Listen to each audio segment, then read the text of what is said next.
Ini minggu yang tidak mudah buat saya, secara fisik berat sekali. Beberapa hari di Hong Kong, tidak ada taksi di sana, saudara harus banyak jalan kaki. Dan lama-lama kaki jadi kuat, saudara. Tapi kalau Anda tidak terbiasa, fisik kita yang repot. Lalu hari terakhir,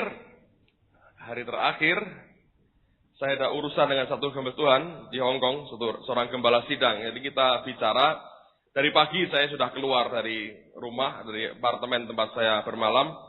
Lalu kemudian antar beberapa teman rombongan dari Semarang yang di Hong Kong, mereka masuk ke Shenzhen. Lalu setelah itu saya balik dan saya ketemu dengan pendeta ini, janjian jam 3 sore. Jadi kita bicara sampai jam 4 sore, semua sudah jelas. Lalu saya keluar dari kantornya, Saudara Bambang berkata pada saya, yuk kita nyusul mereka yang di sana. Jadi saya pikir, dia bilang, kamu kan belum pernah masuk ke daratan Cina. Oh ya, belum pernah, saya bilang. Wes, masuk aja katanya. Tapi kita nggak punya visa, rupanya minta di perbatasan bisa. Jadi masuk saudara, sampai di tempat mereka lagi nginep, ya, tempat mereka itu 7:30. 7:30 acaranya bukan KKR di Shenzhen, saudara. Lihat pertunjukan dan karnaval. Saya bilang, ini kalau ketahuan orang-orang, saya bilang, gua kesini ngapain? Lihat pertunjukan dan karnaval. Oh, Surapopo, semua lihat, semua pada. Karena nggak ada acara hari itu, jadi semua disuruh lihat, saudara. Jadi saya lihat aja. Setelah itu 2 jam selesai, 9:30 saya selesai, langsung naik bis, balik ke perbatasan, lalu nyebrang lagi, naik tram itu balik. Kira-kira baru 1:30 pagi lah sampai di tempat apartemen saya bermalam. Lalu besoknya 5:30 pagi sudah bangun dan langsung mandi, cabut ke airport, saudara. Di airport pulang Surabaya tunggu 3 jam, 4 jam, lalu kemudian terbang ke Semarang. Sampai di Semarang, malamnya ketahuan anak saya panas, tinggi sekali, rupanya kena gondong di sini, Samuel. Jadi semalam kita jaga, nggak tidur dengan enak, karena saya tahu kalau ini anak panasnya terlalu tinggi memang bisa bahaya. Dan besoknya begitu saudaraku, dan cenderung kejang. Jadi akhirnya besoknya bawa ke dokter berkata masukkan rumah sakit, bawa ke rumah sakit, saudara bisa bayangin. Dan hari itu tidak bisa tidur, semalam saya tidur di rumah sakit. Bangun beberapa kali. Pagi-pagi saya pulang ke rumah mandi dengan Pak Ardian, dengan Glory dan suami dan anaknya, kami ke Batu Raden, langsung. Sampai di sana, saudara, panitianya merasa saya kehilangan satu session, karena mereka merasa seharusnya saya khotbah jam 1. Saya bilang, enggak, 2:30, jam 1 Pak. Dia tunjukkan buku acaranya, jam 1. Saya ambil, puji Tuhan, saya bawa fax mereka, saya serahin, iya, saya terima fax 2:30, bingung mereka. Jadi mereka kirim fax itu berbeda-beda. Improvisasinya tinggi, saudara. Tempat saya diberi jadwal 2:30. Saya bilang, wah kaget mereka. Dasar orang bisnis nggak mau rugi, saudara. Diatur acaranya, tetap khotbah 3 kali. Saya misalnya khotbah 3 kali, habis khotbah, langsung pulang dari Batu Raden ke Semarang. Dan sampai di rumah kira-kira 1:30 lah. 1:30 pagi-pagi bangun, kemudian jemput anak, urus-urus macam-macam, pulang, kemarin sudah pulang. Dan secara fisik luar biasa, tapi hati saya bersuka cita karena Tuhan itu baik. Amen, saudaraku. Nah, sekarang mari kita belajar firman Tuhan. Kalau saya capek bisa bersuka cita, Anda yang sudah cukup tidur, kecuali Anda bergadang semalam, saya harap saudara bisa menangkap akan kebenaran firman Tuhan. Mari kita lihat Kejadian pasal yang ke-14. Saya ingin ajak kita belajar seluruh pasal ini. Ini sebetulnya bukan pasal yang panjang, tapi kalau kita pelajari, saudara dan saya akan belajar banyak hal yang luar biasa daripada pengalaman yang dialami oleh Abraham. Saya ingin bagikan tentang kemenangan Abraham pada pagi hari ini. Dan saya tahu ini yang Tuhan tahu di dalam hati saya. Saya ingin bagikan dan saya berdoa supaya saudara semua bisa menangkap sesuatu yang baik, sesuatu yang kudus, sesuatu yang berharga, dan sesuatu yang kekal yang berasal dari Dia. Saya mau kita perhatikan sungguh-sungguh karena beberapa pernyataan ini sangat dalam sekali sebenarnya dan membutuhkan akan pengertian rohani yang tidak mudah untuk kita bisa menangkapnya. Terlebih kalau kita mau jujur bahwa semua kita dasarnya sudah punya suatu konsep tertentu secara manusia. Nah sekarang bagaimana konsep itu diubah sesuai dengan kehendak Allah dalam kehidupan kita. Nah mari kita lihat Kejadian pasal 14. Saya ingin baca dulu mulai ayat pertama sampai dengan ayat 12 karena ini merupakan latar belakang daripada kisah itu. Nah sebelum kita baca, saya mau ulangi lagi buat Anda. Kita tahu bahwa satu kali Abraham dan Lot harus berpisah. Abraham berkata kepada Lot, kamu pilih sebelah manalah tanah yang kamu inginkan. Lalu aku akan memilih tanah yang di seberangnya, supaya tidak ada keributan di antara kita. Lalu kemudian pada waktu itu Lot memilih akan tanah dekat Sodom, lembah Sodom. Alkitab berkata, seperti taman Tuhan, tanahnya suburnya luar biasa. Lot tinggal di situ. Nah apa yang kemudian terjadi? Perhatikan pasal 14, ayat yang pertama. Pada zaman Amrafel, Raja Sinear, Arioch, Raja Elasar, Kedor Laomer, Raja Elam, dan Tideal, Raja Goyim. Terjadilah bahwa raja-raja ini berperang melawan Bera, Raja Sodom, Birsya, Raja Gomora, Shinab, Raja Atma, Shemeber, Raja Seboim, dan Raja negeri Bela, yakni negeri Soar. Raja-raja yang disebut terakhir ini semuanya bersekutu dan datang ke lembah Sidim, yakni Laut Asin. 12 tahun lamanya mereka takluk kepada Kedar Laomer. Tetapi dalam tahun yang ke-13 mereka memberontak. Dalam tahun yang ke-14 datanglah Kedar Laomer serta raja-raja yang bersama-sama dengan dia. Lalu mereka mengalahkan orang Refaim di Ashiterot, Karnaim, orang Susim di Ham, orang Emim di Syawe, Kiryataim, dan orang Hori di pegunungan mereka yang bernama Seir. Sampai ke El Paran di tepi padang gurun. Sesudah itu baliklah mereka dan sampai ke En-Mispat, yakni Kadeshi, dan mengalahkan seluruh daerah orang Amalek dan juga orang Amori yang diam di Haseson Tamar.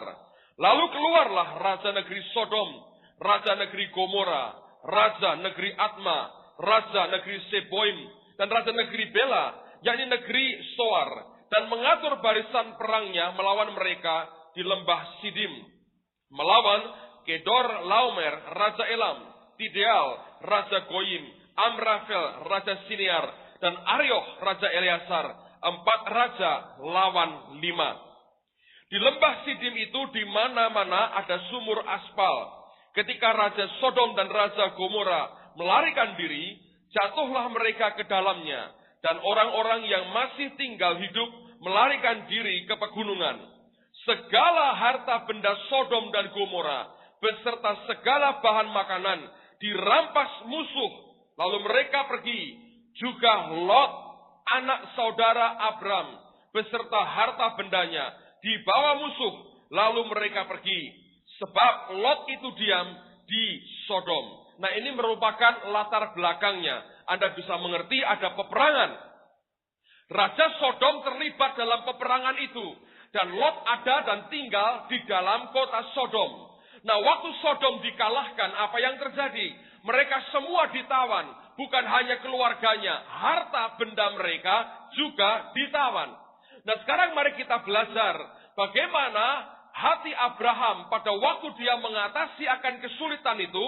Lihat akan rahasia kemenangannya, lihat akan sikap hati seorang pemenang, dan lihat bagaimana orang yang hidup benar di hadapan Tuhan ketika dia memperoleh kemenangan. Kita melihat apa yang dia harus miliki untuk mendapatkan kemenangan, apa yang dia lakukan waktu kemenangan didapat, apa yang dia merupakan sikap hatinya ketika dia menerima akan bagian kemenangannya.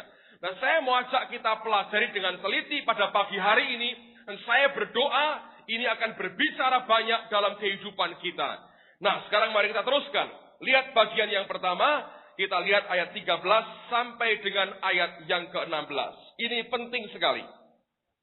Kemudian datanglah seorang pelarian dan menceritakan hal ini kepada Abram, orang Ibrani itu, yang tinggal dekat pohon-pohon tarbantin kepunyaan Mamre, orang Amori itu, saudara Eskol dan Aner, yakni teman-teman sekutu Abram. 14, Anda perhatikan, ini merupakan kunci daripada kemenangan. Dan saya berdoa, Anda dibuka mata rohanimu, ini merupakan kunci kemenangan gereja hari ini. Ketika Abram mendengar bahwa anak saudaranya tertawan, maka dikerahkannyalah orang-orang, perhatikan, yang terlatih. Nah, siapa orang-orang terlatih ini? Dijelaskan begini, yakni mereka yang lahir di rumahnya. 318 orang banyaknya, lalu mengejar musuh sampai ke Dan. Dan pada waktu malam, berbagilah mereka, ia dan hamba-hambanya itu, untuk melawan musuh. Mereka mengalahkan dan mengejar musuh sampai ke Hoba, di sebelah utara Damsyik. Dibawanyalah kembali segala harta benda itu, juga Lot anak saudaranya itu, serta harta bendanya dibawanyalah kembali. Demikian juga perempuan-perempuan dan orang-orangnya. Nah, saya mau ajak Anda lihat lagi pada ayat 14. Saya mau bacakan sekali lagi. Disinilah letak kemenangan Abraham. Tapi juga disinilah sebetulnya letak kekuatan dan kemenangan gereja. Alkitab berkata, ketika Abraham mendengar bahwa anak saudaranya tertawan, maka dikerahkannyalah orang-orangnya yang terlatih. Nah, siapakah mereka? Alkitab berkata, yakni mereka yang lahir di rumahnya. 318 orang banyaknya, lalu mengejar musuh sampai ke Dan. Dalam terjemahan yang lain dikatakan, bukan cuma dikerahkan, tapi dipersenjatainya lah orang-orangnya. Yaitu orang-orang yang terlatih. Siapa mereka? Alkitab berkata, mereka yang lahir di rumahnya. Nah, saya mau ajak Anda perhatikan dulu akan kebenaran ini. Roh Kudus mengajar saya sesuatu yang menarik sekali.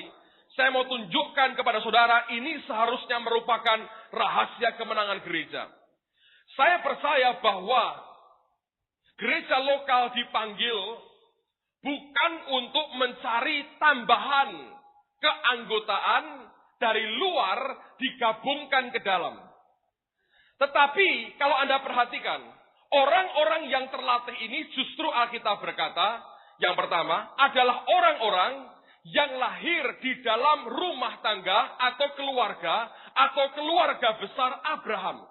Artinya mereka bukan gabungan dari luar, tapi mereka adalah hasil dari proses kelahiran yang terjadi di dalam.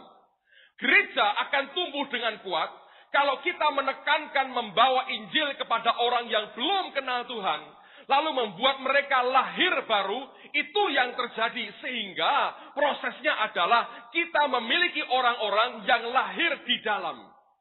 Nah, kalau kita punya sikap yang salah, kita sengaja mau ambil kelompok orang lain digabungkan ke kita, itu bukan mereka yang murni lahir di dalam. Dan kalau itu merupakan sikap dari gereja, siapapun itu, apapun bentuknya, dalam waktu yang tidak lama, kita akan menjumpai di dalam gereja itu akan terdapat orang-orang yang sama sekali tidak terlatih dan sama sekali tidak mampu berperang. Kalau ada keadaan darurat, kita tahu pasukan itu akan berantakan karena mereka bukan orang yang terlatih. Nah, saya percaya sebenarnya ini merupakan kunci buat kita pada hari ini. Kita harus jadi gereja yang berkata bahwa kita ingin tumbuh bukan oleh karena kita sengaja mau menjaring orang di luar bergabung dengan kita. Tidak berarti kita tertutup untuk kelompok lain atau orang lain. Semua kita di dalam Kristus itu sama. Orang boleh berbakti di sini, menyembah di sini dengan bebas tanpa dilihat KTP-nya dan kartu keanggotaannya. Tetapi sampai pada pembentukan tentara, sampai pada titik pemuritan, kita harus mengerti kekuatan Abraham terjadi oleh karena ada orang-orang yang lahir di dalam. Bukan oleh karena dia menyewa pasukan sewaan atau meminta tambahan kekuatan dari luar. Kelak ada beberapa sahabatnya yang menolong dia. Tapi inti kekuatannya adalah pada orang-orang yang lahir di dalam. Ini merupakan kunci yang kita semua harus mengerti. Nah, dalam MK, Mesbah Keluarga, terbuka sekali kemungkinan orang-orang di luar gereja kita bergabung. Tidak ada hukum yang berkata, suruh mereka pulang. Kita memberkati semua orang. Tapi kita harus mengerti, sikap kita harus benar. Jangan melukai gereja lain, jangan melukai kelompok anak Tuhan yang lain. Kita harus berkata, Tuhan, mau lebih dari segala sesuatu yang lain adalah orang-orang yang kami lahirkan di dalam. Mereka yang belum kenal Tuhan diselamatkan dan lahir di dalam. Amen, saudara. Terus terang dalam beberapa bulan terakhir ini, Roh Kudus itu mengusik hati saya luar biasa. Dan Tuhan berkata begini, jangan ambil apa yang bukan jadi milikmu. Jangan didik, jangan muridkan apa yang seharusnya dimuridkan oleh hambaku yang lain. Itu betul-betul mengusik. Beberapa saudara mungkin hari-hari ini sudah mulai ditanya, kamu itu di mana? Sebetulnya saya mau beritahu saudara, itu sangat mengganggu buat saudara mungkin. Lebih enak kita di 3-4 perahu, kita bisa jalan-jalan. Tapi akibatnya saudara akan jadi orang yang sangat tidak terlatih. Dan sikap itu tidak benar, saudara. Kadang-kadang kami harus berpikir 2 kali ketika ada orang berkata, doakan keluarga saya begini. Dan kami tahu bahwa itu dia di bawah naungan gembala lain. Saya bayangkan kalau seandainya saya diperlakukan seperti itu oleh orang lain. Saudara bisa melihat. Lalu Allah melihatnya dari segi apa? Kalau kita asal tembak, kita asal comot, kita asal sikat. Saya berkata itu bukan sikap yang benar. Dan justru akan merugikan, seluruhnya akan rugi. Saya mau beritahu saudara, ini bukan waktunya lagi gereja membangun kerajaannya. Ini waktunya kita membangun kerajaan surga. Saya ngomong begini dengan resiko, saudara. Saya tahu resikonya. Tapi saya mau beritahu demi kasih Allah. Ini hati Tuhan sebetulnya. Ini hati Tuhan. Gereja harus mulai makin berhati-hati. Makin mempertimbangkan perasaan gereja lain dan hamba Tuhan lain. Karena apa? Kita bukan berkompetisi. Kita membangun kerajaan Tuhan bersama-sama. Saudara bisa mengerti itu. Nah, oleh karena itu perhatikan. Pertama, mereka yang jadi orang-orang yang militan adalah orang-orang yang hidup dan lahir dari rumah Abraham sendiri. Dan lihat kategori kedua. Tapi ini juga merupakan sikap yang luar biasa. Buka Kejadian pasal yang ke-17. Saya mau tunjukkan kepada saudara di mana letak terlatihnya mereka. Kejadian 17 ayat 23 sampai 27. Setelah itu Abraham memanggil Ismail anaknya dan semua orang yang lahir di rumahnya juga, perhatikan, semua orang yang dibelinya dengan uang. Dibeli dengan uang artinya mereka itu budak. Budak artinya mereka yang melepaskan kebebasan hidupnya. Anda mengerti? Budak tidak punya kebebasan lagi, tidak punya hak hidup. Dia serahkan hak hidupnya kepada orang yang membelinya. Ini adalah budak-budak yang dibeli oleh Abraham. Ini adalah orang-orang yang terhisap total. Oke? Teruskan lagi. Yakni setiap laki-laki dari isi rumahnya. Lalu ia mengerat kulit katan mereka pada hari itu juga, perhatikan, seperti yang telah difirmankan Allah kepadanya. Bukan kepada mereka, kepadanya. Nyanya siapa? Abraham, saudara. Abraham berumur 99 tahun ketika dikerat kulit katannya. Dan Ismail anaknya berumur 13 tahun ketika dikerat kulit katannya. Pada hari itu juga Abraham dan Ismail anaknya disunat. Dan semua orang, perhatikan, dari isi rumah Abraham, baik yang lahir di rumahnya maupun yang dibeli dengan uang dari orang asing, disunat bersama-sama dengan dia. Saya mau tunjukkan, yang pertama mereka yang lahir di rumah Abraham. Itu dihasilkan lahir di rumah Abraham. Tapi yang kedua, ada orang-orang yang dibeli dengan uang. Orang-orang yang dulu punya kebebasan, lalu menyerahkan kebebasannya dan terhisap total dalam keluarga Abraham. Kita mengerti bahwa bukan merupakan sesuatu yang aneh. Satu anak Tuhan pindah ke gereja lokal lain. Saya beritahu, ya, kalau terjadi begitu, selesai. Tidak ada masalah. Kenapa? Kebebasannya diserahkan. Di situ tidak ada masalah, saudara. Semua kita melihat bahwa terjadi di mana-mana. Banyak faktornya, tapi itu baik. Yang tidak baik adalah Anda ngambang di tengah-tengah. Tidak jelas mau kemana. Aku mau ambil sini sedikit, ambil sini sedikit, ambil sini sedikit. Nah, biasanya begini. Saya ngomong terus terang. Oh, datang ke JKI, terima berkat rohaninya. Datang ke gereja ini, karena aku menjabat di sini. Jadi gengsinya nggak mau ditaruh, dia masih mau jabatannya, tapi dia berkata, pendetanya nggak diurapi, tapi mau jabatannya, datang kemari, cari berkat rohaninya. Saya beritahu saudara, tidak akan terlatih dengan baik. Pasti. Waktu Abraham terima firman Tuhan soal sunat, nah orang yang terlatih, yang terhisap total seperti mereka, yang dibeli dengan uang, artinya mereka berkata, aku serahkan kebebasanku, aku terhisap total. Orang itu bisa menangkap akan visi dan firman yang diterima oleh pemimpinnya. Tapi orang yang tidak terhisap total, ketika semuanya disunat, mereka nonton dan mereka berkata, well kita belum tahu, kita harus tanya Tuhan dulu, betul atau tidak. Nah kalau begitu, saudara bukan bagian dari keluarga besar Abraham. Anda bisa mengerti? Saya itu lahir dari suatu kelompok yang percaya akan oikumeni. Semua kita sama. Dan dulu cenderung anti gereja. Gereja bahkan sebagian berkata, itu Babel katanya. Akan ke neraka semua. Tapi di dalamnya ada unsur pemberontakan kepada otoritas yang di atas. Oh pendeta berkata, oh tidak harus kita mendengar firman Tuhan sendiri. Lalu kita liar, saudara. Nah tidak ada disiplin, tidak ada penundukan diri, lalu kita diajar liar. Lalu kita membuat persekutuan-persekutuan, kita ambil di gereja lain, jemaatnya kita ambil, dan kita berkata, oh mereka tidak diurapi, mereka begini, mereka begini, mereka begini. Gua yang paling baik. Nah sikap begitu tidak sama sekali tidak menolong, saya beritahu. Nah kalau Anda punya prinsip semacam itu, saya beritahu salah besar. Karena itu bukan prinsip yang ilahi. Lihat di seluruh Alkitab tidak ada orang putar-putaran. Paulus rasul besar. Dengerin baik-baik. Dia rasul besar. Tidak bertemu Yesus secara manusia. Dia bertemu Yesus dalam keilahiannya. Petrus mengakui pewahyuannya dalam luar biasa. Tapi dia tahu akan penundukan diri. Waktu dia mulai bergerak, dia mulai pelayanan. Dia berkata, oleh pewahyuan, aku disuruh ke Yerusalem. Ketemu siapa? Ketemu para rasul. Tiang-tiang jemaat pada waktu itu. Datang untuk apa? Minta blessing. Dan berkata, apakah yang aku buat ini benar atau tidak? Mereka berkata, benar. Terusin Paulus. Dia berkata, itu yang dia butuhkan. Paulus tidak berkata, gua dapat dari Tuhan sendiri. Nah dia mau ngomong apa? Terserah dia. Aku tidak peduli pemimpinku. Saya beritahu, itu hati yang tidak benar. Lucifer itu.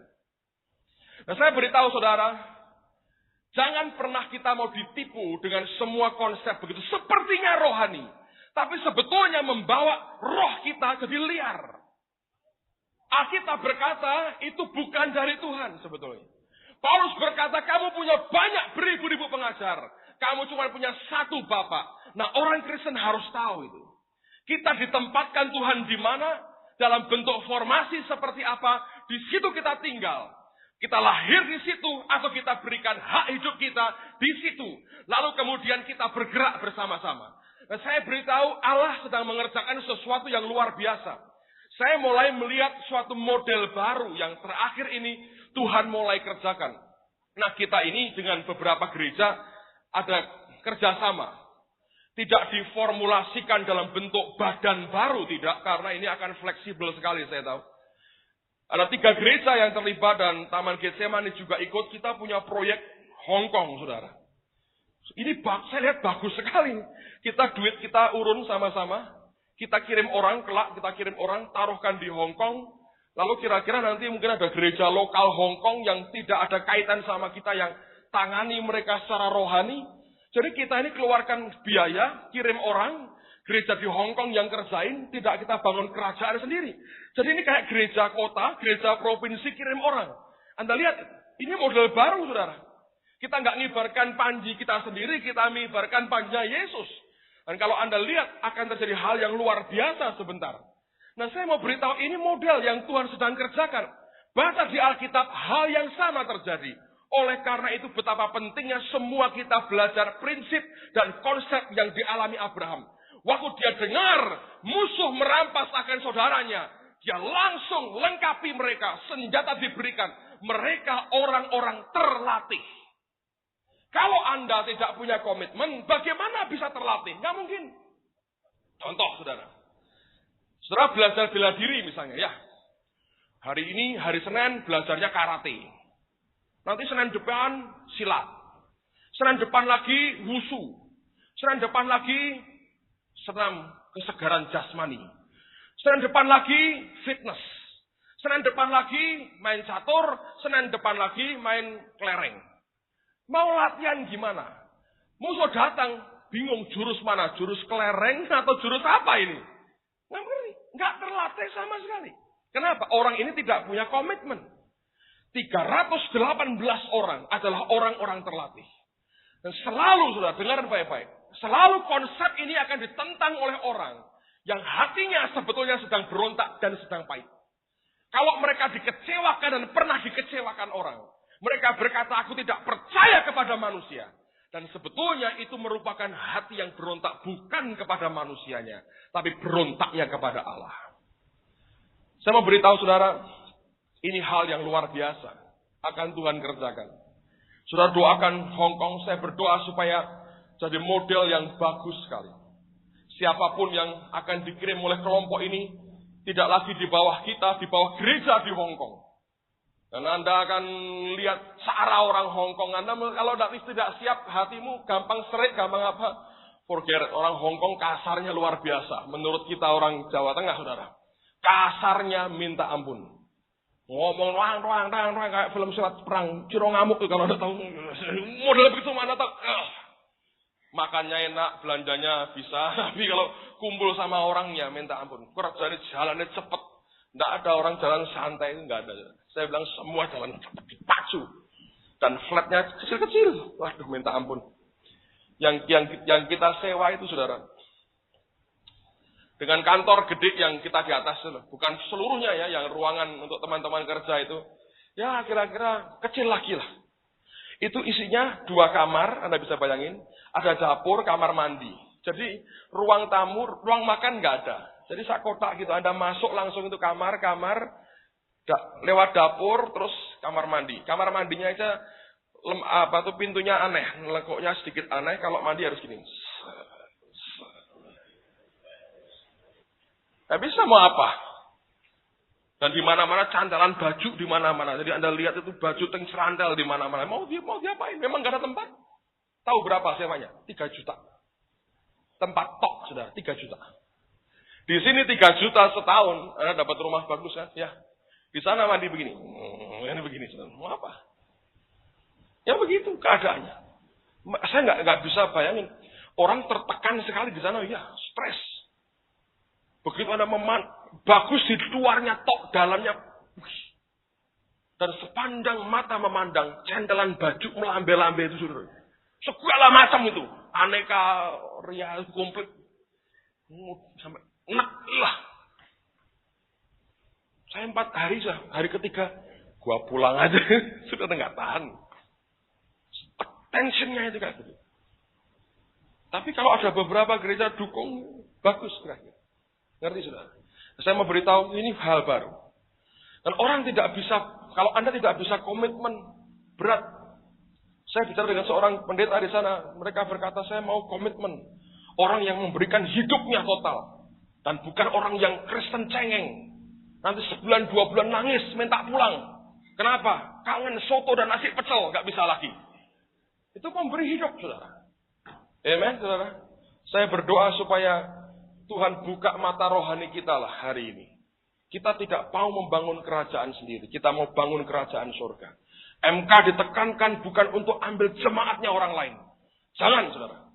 Kalau perlu beritahu dengan baik. Datang kamu ke pendetamu, dukung dia, doakan dia.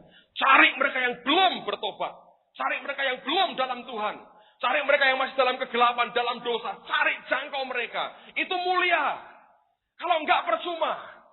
Pak Adi pernah berkata pada saya begini, heran ya orang kok suka rebutan jemaatnya. Kan Tuhan itu sebetulnya ngerti toh. Kamu itu sebetulnya jemaatnya siapa, kamu jemaatnya siapa, Tuhan ngerti. Dalam catatan kerajaan surga, nggak ada perubahan tuh. Kalau jemaat pindah dirubah-rubah, kacau arsipnya surga, ngerti saudara? Jadi itu nggak ada. Jadi kalau Anda mau punya gereja, Anda tarikin orang lain, boleh. Kelihatannya gede. Di surga Tuhan, gua 3.000.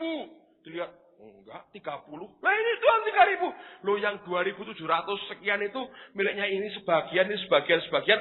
Kamu malah ngurusi punyanya orang. Jadi hambaku itu sekarang nganggur, kerjaannya enak-enakan, enggak apa-apa, tetap tak berkati. Tapi itu jatahnya dia. Kacau enggak, saudara? Sampai di surga ada diterima kasih orang. Terima kasih ya ngerawat jemaat gua bisa nganggur, kerja lebih banyak, kamu yang ngerawat, hadiahnya, mahkotanya buat gua. Silakan enggak? Cuman 2 sebetulnya. Lahir di dalam atau dibeli dengan uang. Saya nggak berkata, halo, yuk kita beli jemaat yuk. Datang ke Pak Bekti. Pak Bekti ini 30.000. Jemaat yang ini, yang kecil, yang kurus ini nggak apa-apa saya ambil. Bukan, saudara. Tapi itu orang yang memberikan hak hidupnya budak. Boleh orang pindah, boleh, saudara. Hak asasi kita, boleh, nggak ada masalah. Kalau Allah mau kita ditaruhkan di tempat yang kita bisa tumbuh, boleh, fine. Tapi Anda harus tahu, engkau lepaskan hak bebasmu, engkau masuk ke dalam. Pak, kalau gitu nggak boleh kebaktian. Boleh kebaktian di sini, nggak apa-apa, saudara. Tapi lihat bahwa Anda harus tahu dalam formasi Anda apa, saudara itu tinggal. Dan disitulah saudara mesti tumbuh dengan benar. Tetapi gereja gua mati, tetapi kamu masih senang jabatannya kan? Nggak fair dong. Jabatannya masih pengen. Pendetanya dimaki-maki terus, nggak urapan, nggak apa. Menurut saya itu nggak benar. Di hadapan Tuhan menurut saya salah besar. Amen, saudara. Bukan tanpa resiko loh, saya ngomong begini. Saya tahu resikonya. Tapi saya mau ngerti, saya mau kebenaran Tuhan disampaikan apa adanya. Karena kita tidak mau membangunkan kerajaan manusia. Namanya sudah Injil kerajaan, bangun kerajaan dewe, saudara. Dosanya tambah gede. Amen, saudaraku. Ya, teruskan yang kedua. Pasal yang ke-14 tadi, lihat pada ayat yang ke-17. Balik Kejadian pasal 14. Sekarang lihat pada ayat yang ke-17 sampai dengan ayat yang ke-20. Setelah Abram kembali dari mengalahkan Kedorlaomer dan para raja yang bersama-sama dengan dia, maka keluarlah Raja Sodom menyongsong dia di lembah Syawe, yakni lembah raja.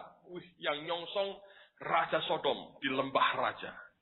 Tapi ayat berikutnya, Melkisedek, Raja Salem, membawa roti dan anggur. Nah, pada waktu itu, kalau Anda disambut orang dengan roti dan anggur, itu merupakan sambutan yang rajani. Sambutan yang rajani. Itu merupakan pesta rajani. Kehormatan yang rajani. Ya, dia sambut dengan roti dan anggur. Ia seorang imam Allah yang maha tinggi. Lalu ia memberkati Abram, katanya, diberkatilah kiranya Abram oleh yang maha tinggi, pencipta langit dan bumi, dan terpujilah Allah yang maha tinggi, yang telah menyerahkan musuhmu ke tanganmu. Lalu ini reaksinya. Lalu Abram memberikan kepadanya, berapa saudara? 1/10 dari semuanya. Bukan 1/10 dari kerelaan kita. Sudah relanya sedikit, 1/10-nya lagi saudara. Ya, kita berkata 1/10 dari semuanya. Dan ini merupakan hal yang luar biasa. Saya mau beritahu begini. Roh Kudus berkata pada saya gini. Perhatikan akan soal hukum perpuluhan ini. Ini hukum sebetulnya lebih tua dari 10 perintah Allah. Zaman Abraham belum ada 10 perintah Allah. Belum ada hukum Taurat. Belum ada kitab nabi-nabi. Belum ada sama sekali. Tapi hukum ini sudah dilakukan Abraham. Anda bisa lihat orang ini begitu mulia. Raja Sodom sambut dia. Melkisedek muncul. Dia biarin Sodom. Dia berpaling ke Melkisedek. Dan dia disambut dengan roti dan anggur. Hanya pribadi yang memberikan kepada kita roti dan anggur.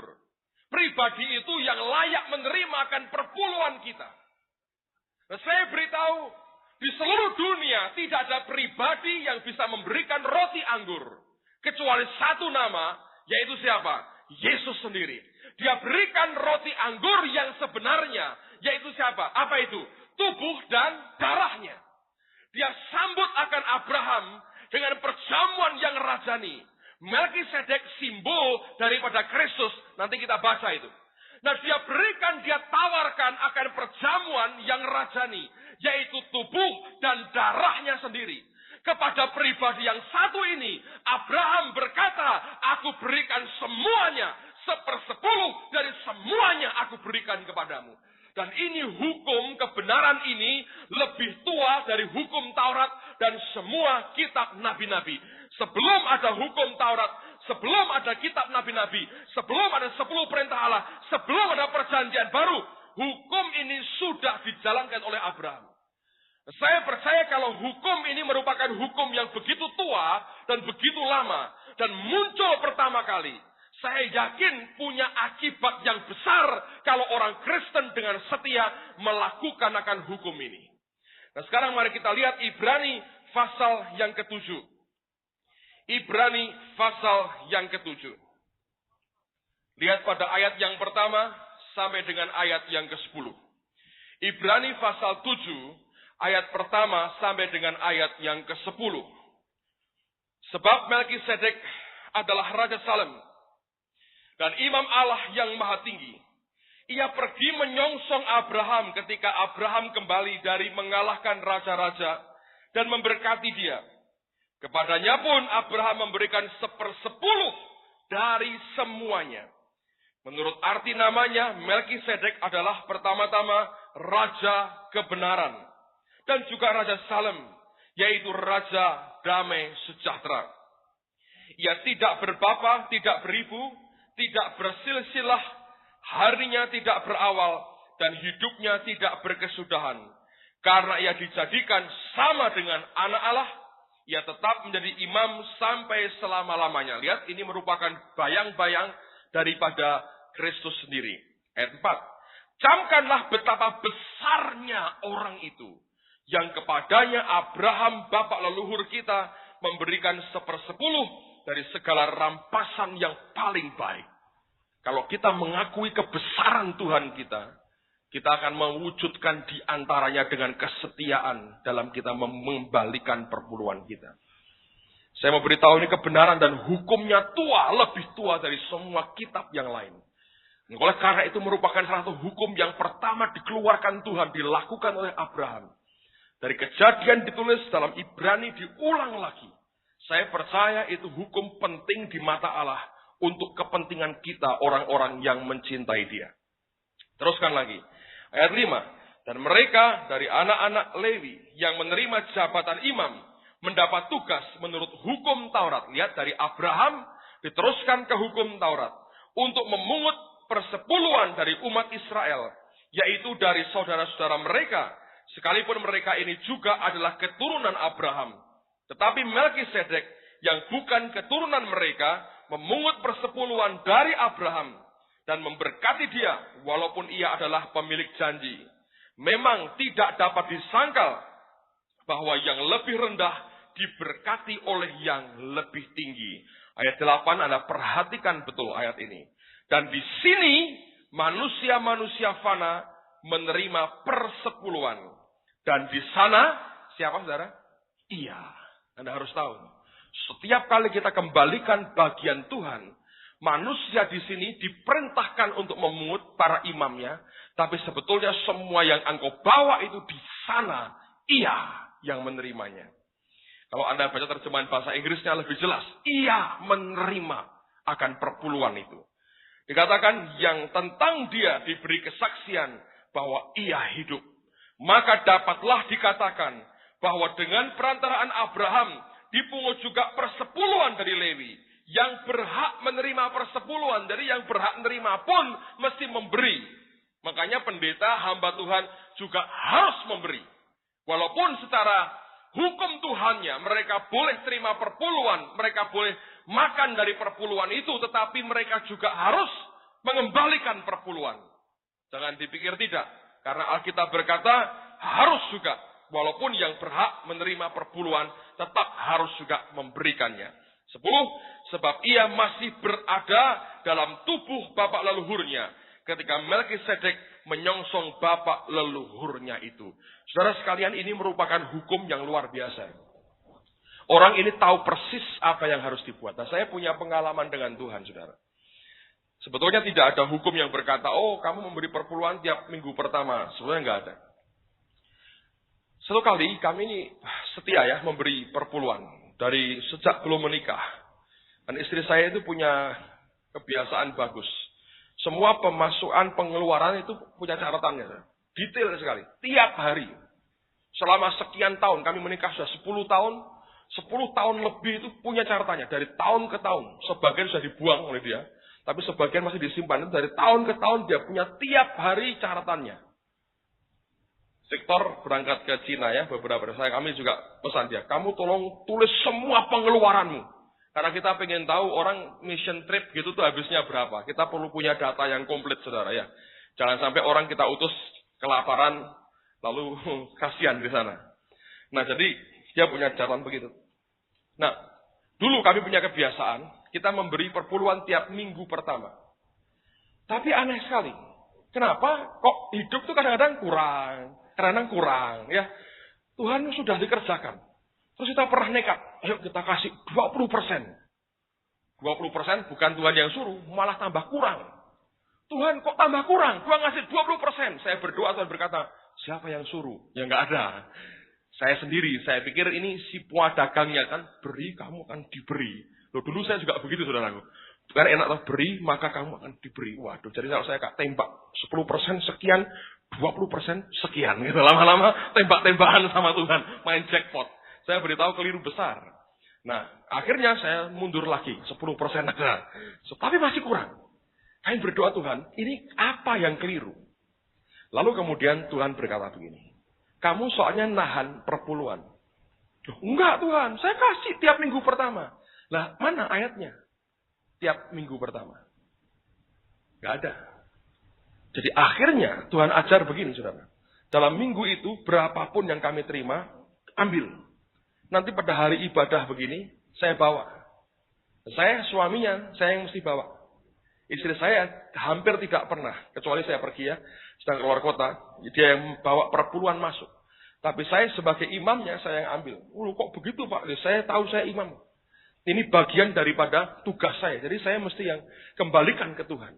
Jadi setiap minggu, dia mesti tahu ada hitungannya. Oke, ini sekian. Ini buat Tuhan. Ini miliknya Tuhan, jadi saya bawa.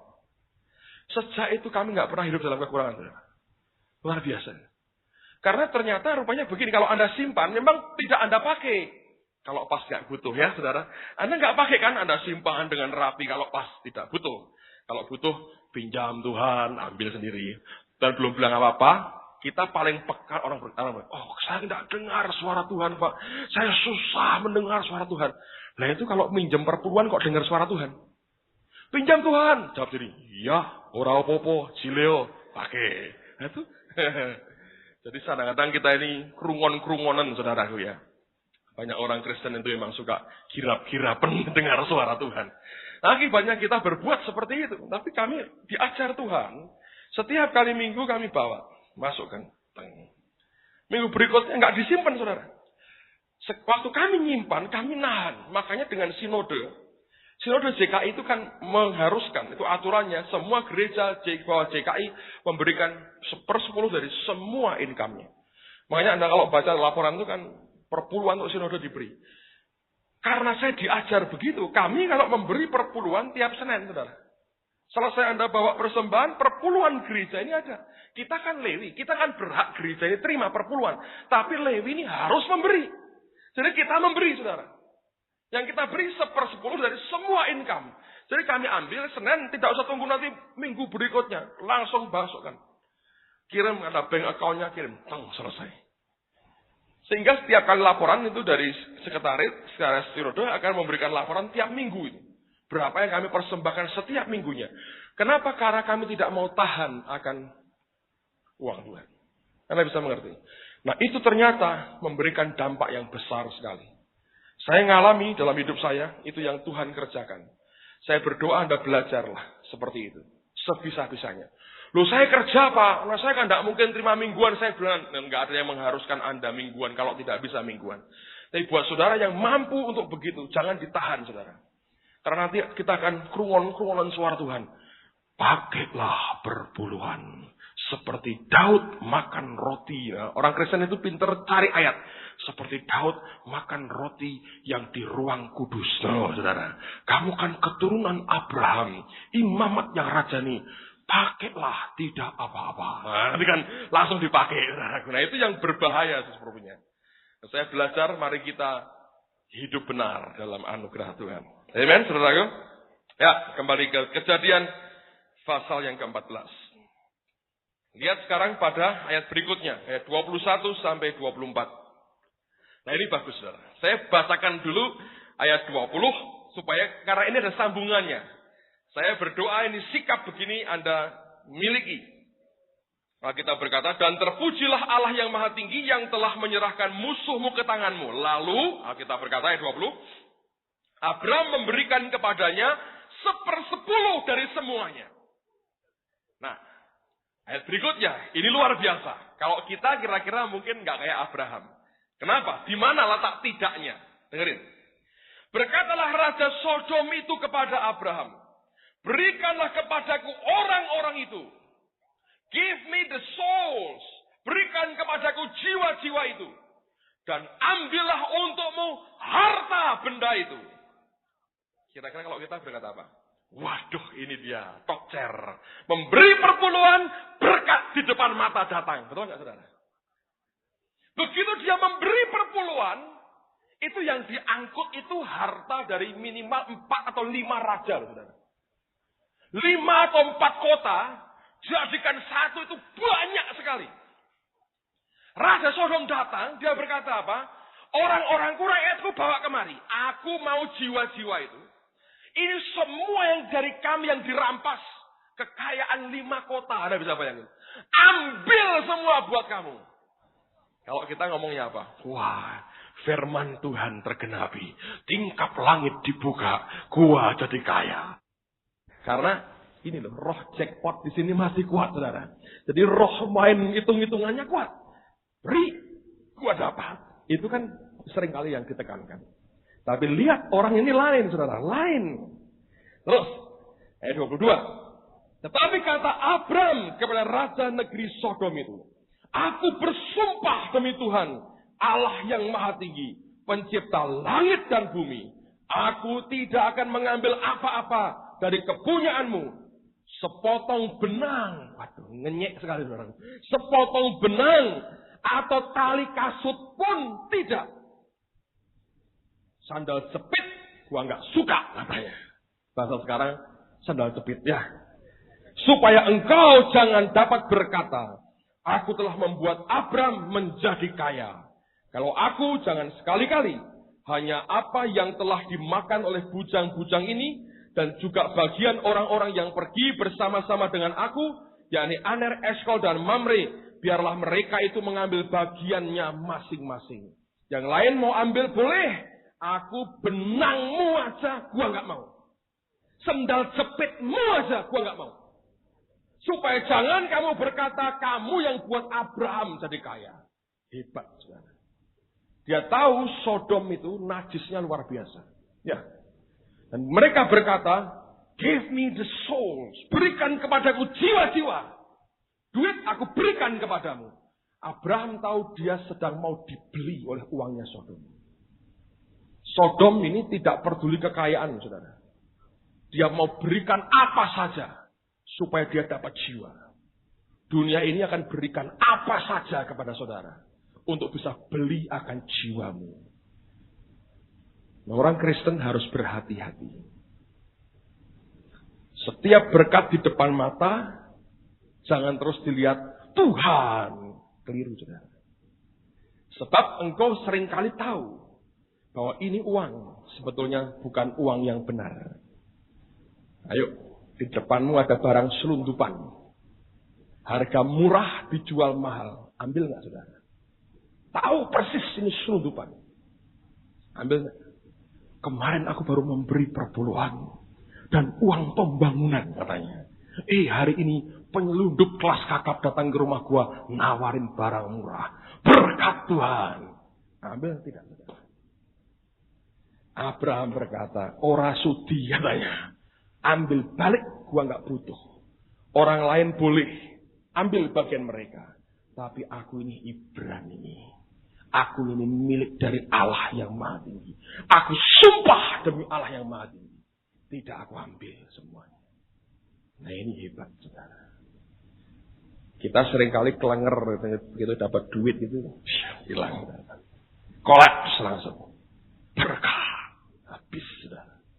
Tapi orang Kristen kalau bisa seperti Abraham, luar biasa. Nah, pasal 15.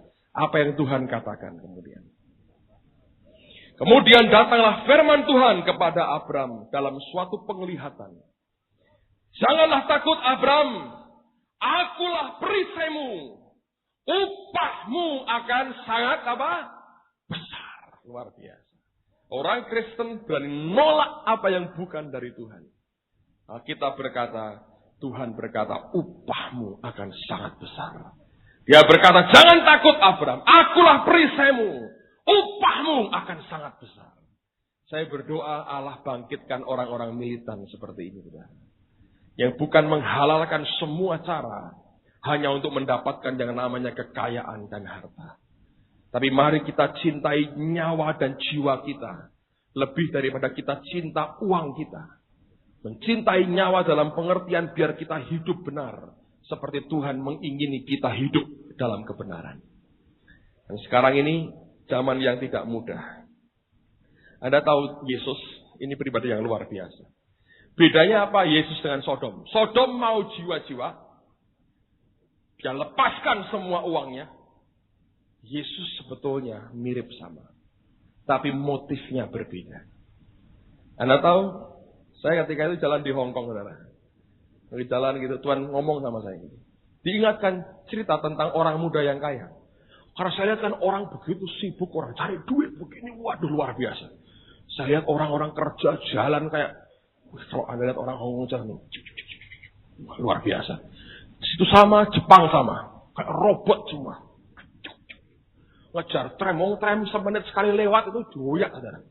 Buat mereka itu sak menit itu berharga. Lompat, jebulak, wah luar biasa. Saya lihat ini orang-orang ini sibuknya. Tiba-tiba berkata begini.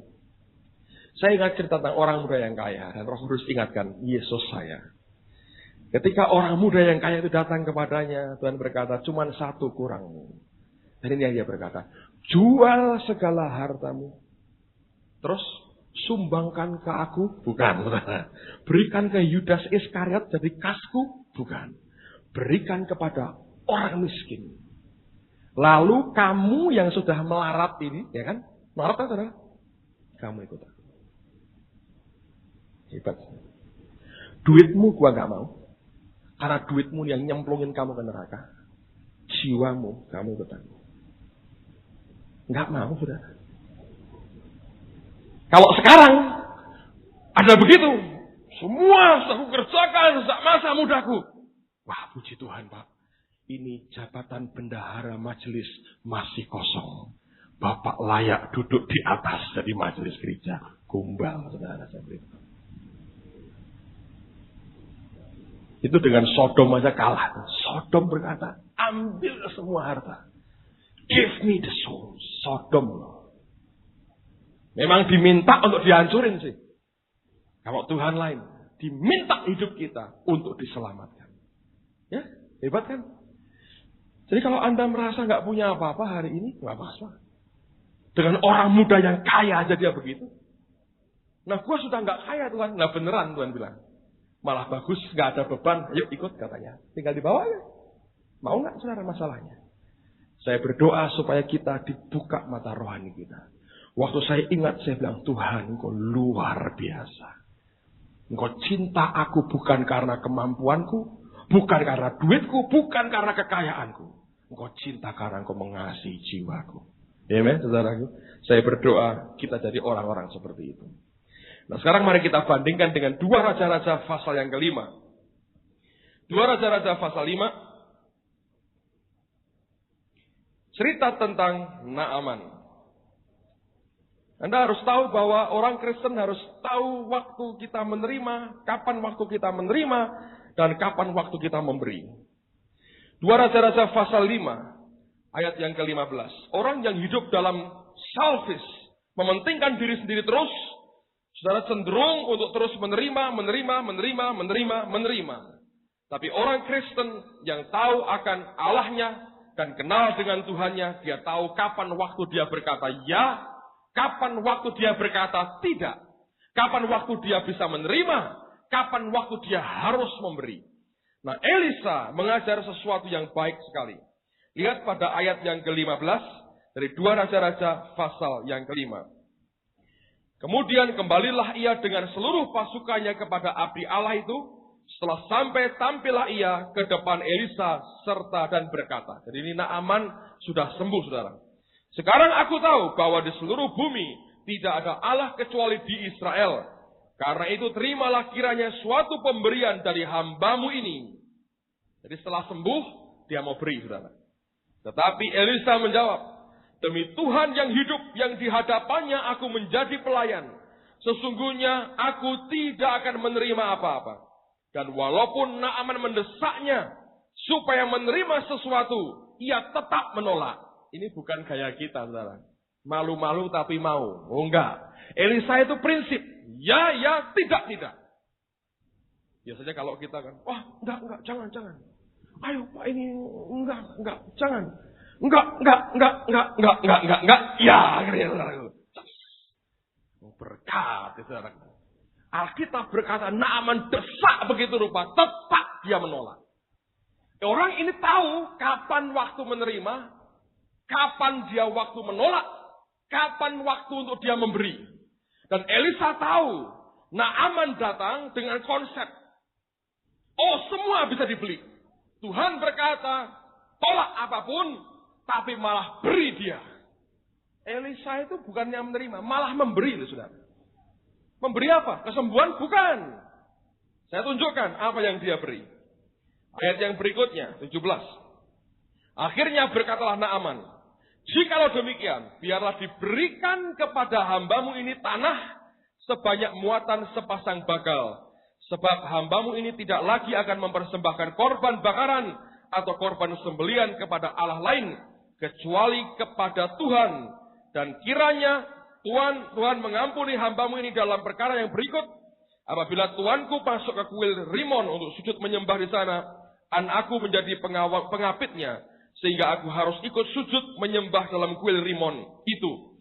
Dan kiranya Tuhan mengampuni hambamu ini dalam hal itu. Maka berkatalah Elisa kepadanya, pergilah dengan selamat. Loh, pulang malah disangoni, saudara. Dikasih apa? Tanah. Dia mau kasih barang. Elisa berkata, tidak. Kalau gitu beri aku tanah. Ya. Kamu sembuh, baik. Dari Tuhan datangnya, kamu pulang, gua sangoni. Kasih apa? Tanah. Bagus kan, saudara? Ada waktu untuk berkata ya, ada waktu untuk menolak, ada waktu untuk memberi. Nah, orang Kristen kebanyakan ada waktu untuk menerima, ada waktu untuk mendapat, ada waktu untuk mengambil, ada waktu untuk memiliki, ada waktu untuk merampas, ada waktu untuk membawa kabur barangnya orang lain. Dosa, saudara. Kita harus belajar. Nah, Gehazi, lihat ini. Tidak bisa belajar. Nah, Anda lihat orang kalau rohnya liar. Bahaya. Gereja, dalam tubuh Tuhan, Anda belajar dari orang lain. Kalau Anda belajar pakai intelekmu, rohmu liar, saudara. Kalau roh kita liar, ini bahayanya. Semua yang dikerjakan, Anda tangkap dengan otakmu sendiri. Anda tangkap dengan perasaanmu sendiri. Ini yang berbahaya. Nah, di mana letak bahayanya? Coba lihat ayat berikutnya.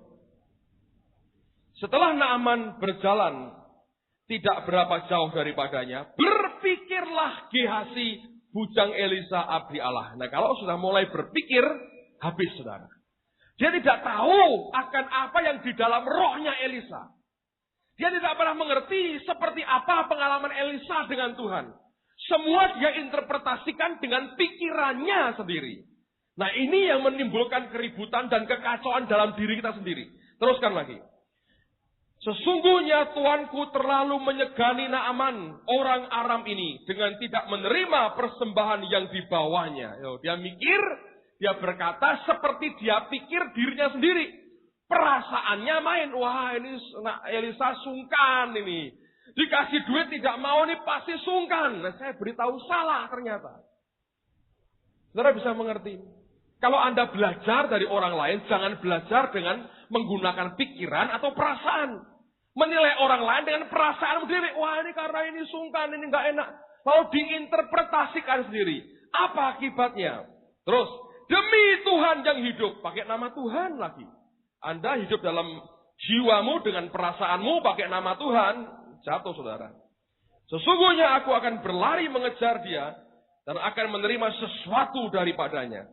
Lalu Gehazi mengejar Naaman dari belakang. Ketika Naaman melihat ada orang berlari-lari mengejarnya, turunlah ia dengan segera dan dari atas kereta untuk mendapatkan dia dan berkata, "Selamat." Jawabnya, "Selamat." Tuanku Elisa, ngapusi saudaraku ya, menyuruh aku mengatakan, ini banyak orang gitu ya, pakai nama orang lain untuk meneguhkan dia. Hati-hati, jangan suka pakai nama orang lain. Saya lihat di Indonesia itu cenderungnya begitu. Kalau orang lagi ikut musyawarah apa di Jakarta, lalu Bapak Presiden Soeharto itu menyambutnya, lalu kemudian selesai itu kan semua peserta jabat tangan dengan Pak Presiden. Nanti itu ada tukang fotonya, di foto nih, jeret, Anda suruh bayar, dikasih, saya nggak tahu ya. Lalu kemudian Anda terima fotonya, digedeki. Besarkan, kasih bingkai yang bagus, taruh di ruang tamu. Foto dengan Presiden Soeharto. Jabat tangan. Gitu saudara. Taruh gede sekali. Jadi orang masuk di ruangan tamu kita. Wah, ini bolone Presiden. Dia pakai Presiden untuk backingin dia. Padahal Presiden lupa ingat wajah kita pun tidak, saudara. Rakyatnya banyak, yang disalami banyak. Tapi kita kan ingat wajah dia. Taruh foto di situ. Ini foto. Tuanku Elisa. Elisa gak ngomong apa-apa, saudaraku. Tapi dicatat namanya. Nah, kita ini banyak Kristen tuh begitu. Saya lihat di Jakarta, di pengusaha, foto dengan jenderal siapa gitu ya. Foto bareng gitu. Wih, ketok gagah dia pakai dasi gitu. Lalu kemudian dipajang gede. Supaya apa? Orang nagih hutang tidak berani sama dia. Oh, koncone jenderal. Jangan ditagih hutangnya, problem. Katanya begitu.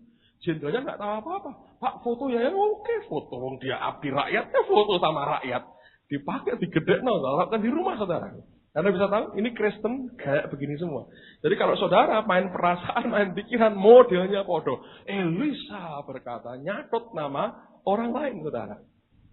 Kelihatannya berhasil, tapi lihat akibatnya. Ayat yang berikutnya dikatakan, Tuanku Elisa 22, menyuruh aku mengatakan, baru saja datang kepadaku 2 orang muda dari pegunungan Efraim, dari antara rombongan nabi. Baiklah berikan kepada mereka setalenta perak dan 2 potong pakaian. Dan pakai nabi yang lain lagi. Ini untuk pelayanan, padahal untuk awal dewi. Ya, banyak orang begitu kan, saudara. Ayat berikutnya. Naaman berkata, silahkan, ambillah 2 talenta. Naaman mendesak dia dan membungkus 2 talenta perak dalam 2 pundi-pundi dan 2 potong pakaian. Lalu memberikannya kepada kedua bujangnya. Mereka ini mengangkut semuanya ke depan Gehazi. Setelah mereka sampai ke bukit, disambutnya lah dari tangan mereka. Disimpannya di rumah. Dan disuruhnya kedua orang itu pergi. Maka pergilah mereka. Baru saja Gehazi masuk dan tampil ke depan tuannya. Berkatalah Elisa kepadanya, dari mana Gehazi? Jawabnya, hambamu ini tidak pergi kemana-mana. Ngapusinya jalan terus saudaraku. Tetapi kata Elisa kepadanya, bukankah hatiku ikut pergi? Terjemahan berapa ini? Bukankah rohku ikut pergi? Gawat saudara. Elisa tidak melihat dengan mata telanjang. Rohnya tahu. Bukankah rohku ikut pergi? Ketika orang itu turun dari kuda atas kuretanya mendapatkan engkau, maka sekarang engkau telah menerima perak dan dengan itu dapat memperoleh kebun-kebun, kebun zaitun, kebun anggur, kambing domba, lembu sapi, budak laki-laki dan budak perempuan. Tetapi penyakit kusta Naaman akan melekat kepadamu dan kepada anak cucumu untuk selama-lamanya. Maka keluarlah Gehazi dari depannya dengan kena kusta putih seperti salju. Ngeri, saudara. Saya berdoa kita belajar untuk berkata tidak. Ada waktu kita menerima. Kita tahu dari Tuhan. Ada waktu kita berkata tidak. Ada waktu di mana kita harus mengulurkan tangan kita untuk memberi. Elisa bukan orang sombong yang sok tidak butuh duit, saudara. Dia tahu sebagai manusia dia menghidupi banyak nabi-nabi yang di bawah dia. Tapi orang ini tahu segala sesuatu itu ada waktunya. Amen, saudaraku. Mari tutup Alkitab saudara, kita berdoa bersama-sama. Haleluya. Di rumah Anda pelajari lagi ya kisah ini, Anda baca lagi. Saya tahu akan berbicara banyak dalam kehidupan kita. Karena ini akan mengajar sesuatu yang sangat dalam bagi kehidupan kekristenan kita. Saya tahu bahwa Yesus akan segera datang.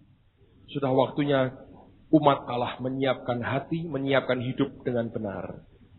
Dalam kebenarannya, saudara akan menyaksikan bagaimana anugerahnya akan diberikan makin indah atas kehidupan kita. Haleluya. Thank you, Jesus.